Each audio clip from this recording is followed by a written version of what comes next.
مفتی صاحب کی بارگاہ میں میرا یہ سوال ہے، اگر سب لوگ ایک دوسرے کے پیچھے نماز پڑھنا شروع کر دیں تو فرقہ واریت تو ختم ہو جائے گی؟ آج کل یہ چورن بیچا جا رہا ہے۔ میں ایک سادہ سوال کر لیتا ہوں۔ پہلی بات، کیا قرآن و حدیث میں کہیں پر یہ موجود ہے حکم کہ اگر سب ایک دوسرے کے پیچھے نمازیں پڑھ لیں تو یہ ختم ہو جائے گا کام؟ کوئی دلیل؟ کہا جی یہ تو نہیں ہے۔ میں نے کہا نہیں ہے نا، تو پھر میری دوسری بات بتائیے۔ اگر کسی بندے کی قراءت ٹھیک نہیں، یعنی وہ قرآن صحیح نہیں پڑھ سکتا، اس کے پیچھے نماز ہو جائے گی؟ بولے نہیں، اس کے پیچھے تو نماز نہیں ہوگی۔ تو میں ایک سادہ بات کہنے لگا ہوں، سارا سمجھ آ جانا چاہیے۔ جس کا قرآن ٹھیک نہیں ہے، جب اس کے پیچھے نماز نہیں ہوتی، تو جس کا ایمان ٹھیک نہیں ہے اس کے پیچھے ہماری نماز کیسے ہو جائے گی؟ کیا کہنے علامہ صاحب۔ بات دراصل یہ نہیں کہ کس کے پیچھے نماز پڑھنی، بات یہ کہ جو مصلی پر کھڑا ہے نا، آپ نے دیکھنا اس کا عقیدہ بھی درست ہے کہ نہیں ہے۔ جی جی جی جی جی میں آپ کو اس سے بھی ایک سادہ مثال دے دیتا ہوں۔ دیکھیے، ہم پیچھے کھڑے ہیں، ہم نے کہا پیچھے سے امام کے اللہ اکبر، بھائی جو مصلی پہ کھڑا ہے حضرت، وہ بھی تو دیکھو نا، یہ کس امام کے پیچھے ہے؟ آیا کہ یزید کو امام کہنے والا ہے یا حسین کو امام کہنے والا ہے؟ کیا کہنے، تو ذرا اس بات کو سمجھو نا۔ حالانکہ جب حضرت امام حسین کو ہم امام کہتے ہیں تو ہم بیچ میں صحابہ کرام علیہم رضوان کا لحاظ بھی رکھتے ہیں، یہ یاد رکھ لیجئے۔ لیکن میں نے ایک اشارہ دیا ہے۔ آقا کریم علیہ السلام نے ارشاد فرمایا، ان اللہ اختارنی واختار علی اصحابی واختار علی منہم اربعہ۔ فرما اللہ نے سب سے پہلے میرا انتخاب فرمایا، میرے بعد میرے صحابہ کا انتخاب فرمایا، پھر میرے لیے ان میں سے 4 کو چنا، حق 4 یار بھی آ گئے، ٹھیک ہے۔ پھر اس کے بعد فرمایا، اس کے مختلف پہلو آگے ہیں، مختلف الالفاظ والطرق والسند، یہ روایت ہے، لیکن ایک روایت یہ بھی ہے، فرمایا ان قریب ایک قوم آئے گی، ینتقصونہم ویسبون اصحابی، جو میرے صحابہ کرام میں سے نقص نکالے گی، عیب نکالے گی اور گالیاں دے گی۔ فرمایا جب یہ آئے تو حضور ہم نے کیا کرنا ہے؟ فرمایا لا تواکلوہم ولا تشاربوہم ولا تسلموا علیہم ولا تسلوا معہم ولا تناکحوہم، او کما قال علیہ السلام۔ میرے آقا کریم علیہ السلام نے فرمایا، نہ ان کو سلام کہنا ہے، نہ جواب دینا ہے، نہ رشتہ دینا ہے، نہ لینا ہے، نہ روٹی پکا کے ڈالنی ہے، نہ ان کے ساتھ کھانی ہے۔ اور میرے نبی کریم علیہ السلام نے فرمایا، مر جائیں تو جنازہ نہیں پڑھنا، ان کے ساتھ نماز نہیں پڑھنی، سمجھ آ رہی؟ ان کے ساتھ نکاح نہیں کرنا۔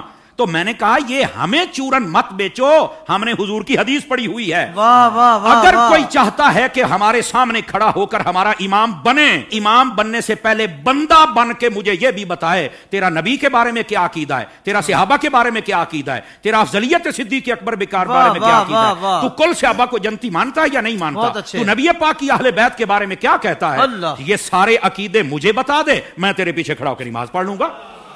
کیا کہنے، کیا کہنے۔ ویسے یہ جو نمازوں کا شوق ہے نا، میں صرف اتنی بات بتا دوں بھائی جان، یہ ترمذی شریف میں روایت موجود ہے، ایسی روایات جب آتی ہیں تو پھر بیٹھ جاتے ہیں کیڑے مکوڑے، یتیم العلم یزید الفکر، وہ بیٹھ کے کہتے ہیں کہ نہیں یہ یوں نہیں، یہ یوں نہیں، یہ ٹھیک نہیں۔ میں نے کہا حضرت جب آپ کی اصل ہی ٹھیک نہیں تو آپ کو یہ بات کیسے سمجھ آئے گی؟ نبی پاک علیہ السلام تشریف فرما ہے، ایک شخص آ گیا، اس نے کہا حضور فلاں شخص فوت ہو گیا، جنازہ پڑھانا۔ فرمایا ہم نے نہیں پڑھانا اس کا، حالانکہ مشکات شریف پڑھ لو، حضور نے فرمایا جب کوئی فوت ہو جائے مجھے بتا کرو، جنازے میں پڑھاؤں گا۔ جی آپ اس بات کا اظہار فرمایا کرتے تھے کہ جنازہ میں نے پڑھانا، میں نے مفہوماً و مختصراً بات سنائی ہے، اس کا جنازہ کیوں نہیں پڑھا؟ جب سوال پوچھا گیا تو آقا کریم علیہ السلام نے فرمایا، انہ کان یبغض عثمان ابن عفان، یہ میرے عثمان سے بغض رکھتا ہے۔ جب حضرت عثمان کے بغضی کا جنازہ نہیں پڑھنا تو بتاؤ پھر ابو بکر کے بغضی کا جنازہ ہم کیسے پڑھ لیں؟ بتائیے کیسے ہم ان کے پیچھے نمازیں پڑھ لیں اور ان کے آگے کھڑے ہو کر ان کے جنازے پڑھائیں اور ان کے ساتھ ہم پیار کی پینگیں چڑھائیں اور ہم ان کو جفیاں ڈالیں؟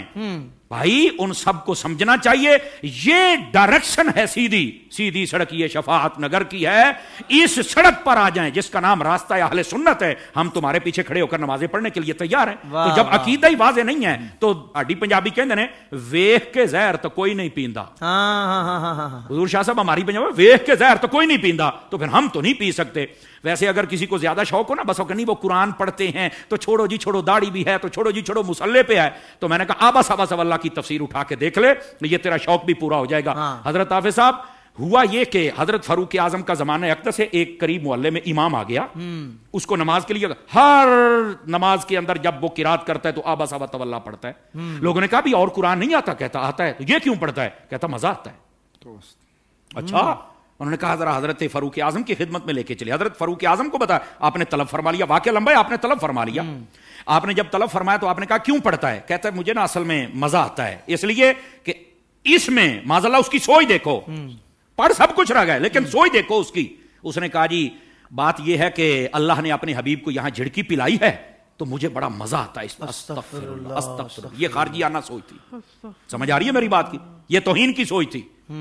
یہ کامل و اکمل لوگوں کا یہ شیوہ ہی نہیں ہوتا. اور ایسی جو ہمارے سامنے مثالیں ہوتی ہیں نا وہ ہمیں سمجھنے کے لیے مثالیں ہوتی ہیں. اور پھر ایسے لوگوں کا حشر کیا وہ بھی سننا ذرا. ٹھیک ہے, حضرت فاروق اعظم نے اچھا تجھے مزہ آتا ہے؟ کہا بالکل. آپ نے تلوار منگائی اور 2 ٹکڑے کر دیے اس کے. آپ نے فرمایا والضحیٰ پڑھ کے تجھے مزہ نہیں آتا؟ وما ارسلناک الا رحمۃ للعالمین پڑھ کے تجھے مزہ نہیں آتا؟ انا اعطیناک الکوثر پڑھ کے مزہ نہیں آتا؟ ورفعنا لک ذکرک پڑھ کے مزہ نہیں آتا؟ یعنی جو قرآن پڑھ کے دل میں توہین مصطفیٰ کی رکھے جب اس کے پیچھے نہیں ہوتی تو جو سرعام میلاد پر کفر کے فتوے لگائے ان کے پیچھے کیسے ہو جائے گی؟